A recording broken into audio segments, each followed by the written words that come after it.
Good morning, everyone. Happy Tuesday. It is April 8th. Lisa Lydia Scott here with you this morning. Of course, we're live on Facebook every weekday morning right around this time. Love it when you join us live and leave us a message, but of course, it stays on your Facebook feed throughout the day, so you can watch it whenever it works best for you or listen to it as a podcast. You can find that at inform.com/podcast. Just look for the Inform Minute. All right, starting off a bit chilly again this morning, but not going to be a bad afternoon, and we're looking forward to those warmer temperatures towards the weekend. Such a warm up on the way. A spring fever kind of forecast.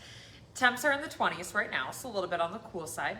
Jacket weather, if you're sending kids out to the bus stop for morning recess, or if you're headed out for a morning walk, you're going to need a jacket this morning. By this afternoon, 40s to near 50. Right on that 50-degree mark. Okay. We'll go 49 for the high today in Fargo.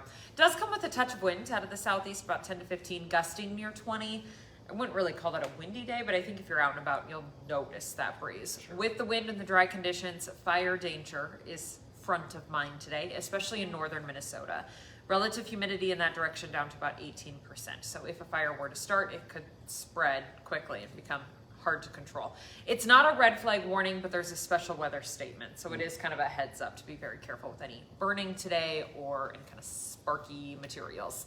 That wind settles down overnight tonight. It'll start to go to the west, which actually helps to warm us up for tomorrow. We'll be near 60 degrees tomorrow. Okay. That does come with clouds and a chance at a few sprinkles, though. You'll actually start to notice the cloud cover roll in later on tonight. I'd say by about 5, 6 o'clock. We have a couple of clouds starting to move into the Red River Valley. It's coming in from the west, so it just depends on where you are, of course, for when you see that cloud cover. It thickens up overnight. We'll have a couple of small sprinkles or showers through the overnight hours. You might wake up to a wet sidewalk or two tomorrow morning. And then the shower chance kind of elevates as we head into the afternoon and the evening. Gets to work with the heat of the day and maybe a rumble of thunder. That would be spring-like. Yeah. Best chance to hear any thunder tomorrow is actually western to southwestern North Dakota, but you never know. 1 or 2 of those could sneak their way east. Absolutely no severe weather expected, just a little noise with your spring-like showers tomorrow afternoon. Those die down. I'm going to keep them in the forecast, though, as we head into your Thursday. Mostly cloudy skies again. Temperatures in the 50s as the wind becomes more northwesterly. Still not bad, but a little bit cooler than Wednesday, and then the off and on shower chance, too. All of that is gone by Friday. We get a sunshine-filled sky on a Friday, a relatively light wind out of the south at 5 to 15 miles an hour, and temperatures up into the low 60s. Sweet. Looks gorgeous on Friday. A little bit warmer yet on Saturday, going 68 degrees. I think places in southeastern North Dakota could manage 70 on Saturday afternoon, but mostly cloudy and a little bit breezy, so it's kind of the trade-off. Still 60s on Sunday. We watch for showers to move in late Sunday evening, lasting overnight into Monday, and that is going to cool us down to the 30s and 40s for Monday. Oh, darn. Yeah, looking at a high of about 40 on Monday in Grand Forks, low 40s in Fargo, which means you spend most of the day in the 30s. Quick rebound, 50s to near 60, though, by the middle of the week. So it's just a little step back Monday, Tuesday, and then we'll warm back up, too. These shower chances look very small. A lot of you won't even see any raindrops for the next couple of days. They're very pin dot, hit or miss. Your better rain chance does look like that Sunday into Monday one, so we'll watch that one closely as we get closer to Sunday, Monday. Nice weekend on tap, though, so lots of, like I said, spring fever. I think lots of people will be outside doing things, getting things done. If you still need to take down the Christmas lights, that's a good chore this weekend. I really want to put up my patio furniture, but there's still just part of me that's like, what if? You know? Kind of like putting away the snowblower. Yeah, right, exactly. Plus, then once you put it out, at least in what my furniture is, then I'm committed to bringing in the cushions every time it rains or is really windy, and I'm not ready for that commitment yet. Thanks, guys. Thanks, Lydia. Okay, well, we have breaking news for you right now. Right now, crews are dealing with a water main break in Moorhead. It's at the construction site for the 11th Street underpass. A battalion chief told our WDAY news crew on scene that water had apparently been leaking all night before anyone noticed this morning. The water is mostly contained to the construction site. There are no additional roads closed right now because of the flooding.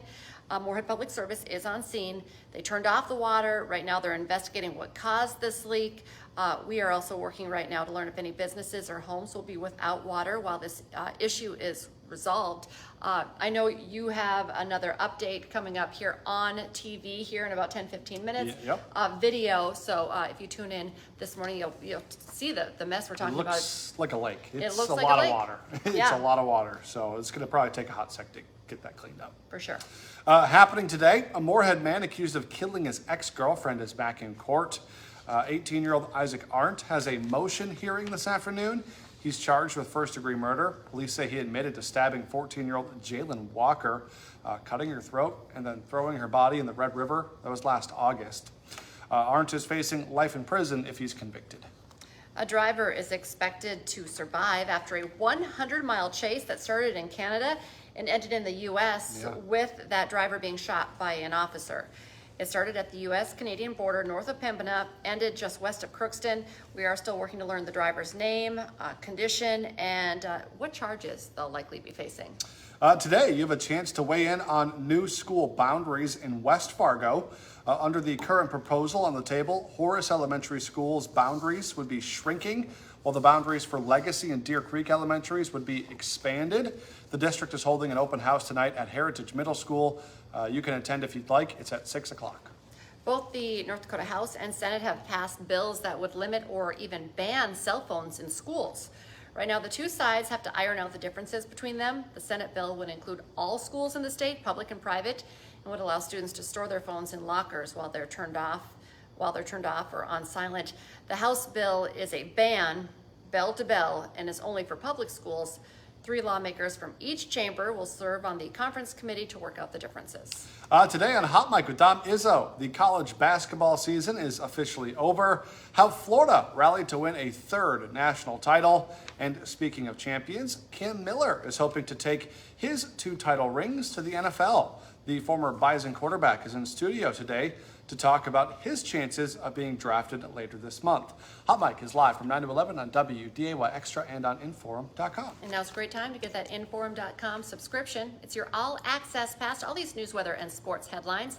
We have a great deal, 99 cents a month for your first 3 months. Check out that deal. Just go to Inforum.com/subscribe and you'll see all the deals. The rest of our newscasts, make sure to tune in to those today. Our next one's at 11, then 4, 5, 6, 9, and 10. And we'll be back with the first news tomorrow morning, bright and early from 5 to 7. Have a great day, everyone.